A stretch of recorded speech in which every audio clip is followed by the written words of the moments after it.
I mean, it was November of last year, so it's been a crazy whirlwind year.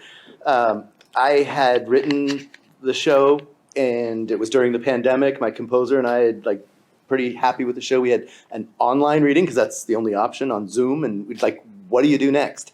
And all those traditional avenues just didn't exist during the pandemic, and so we just didn't know what to do next, and I was just confused. And so, of course, trying to figure out what do you do next? Okay, if we tried to put something on our own, how much would that cost? Where could you find?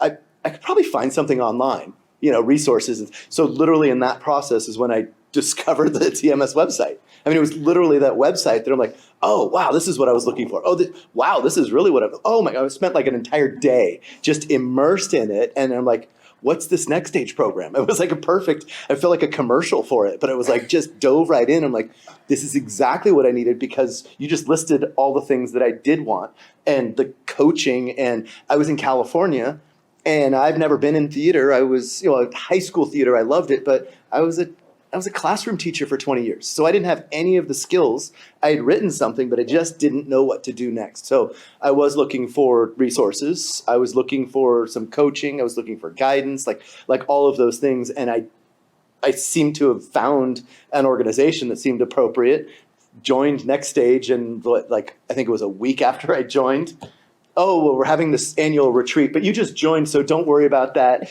It's on the other side of the country anyway. It's in California. I'm like, I live in California. So I literally had been a part of the group for 2 weeks and was able to go to Palm Springs and meet everybody in person. And it was that just kind of jump-started everything.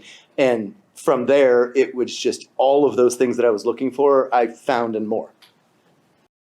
Although it seemed like a goal or objective, it was actually just one step towards getting to the reading. So there is no way I would have come to New York, would have been able to do a concert at a great New York cabaret venue, and then do a full reading, have a music director come on board, and all these people without all the resources. And like everyone said, because you guys have heard me say this a million times, everyone in the NextStage group, because it's oh, I've had people who have read my script, given me feedback. I've read other people's scripts. We've had Zoom calls and talked about, wait, how did you do a concert? And what did you do to do that and stuff? And so some things that I've helped Allison with her, I kept telling her oh, I was you 6 months ago going, what do I do? What do I do? Asking for help. And other people, yeah, it's this, it's paying it forward too, which is a really cool thing, is that I was learning from everybody else. And so that was really cool.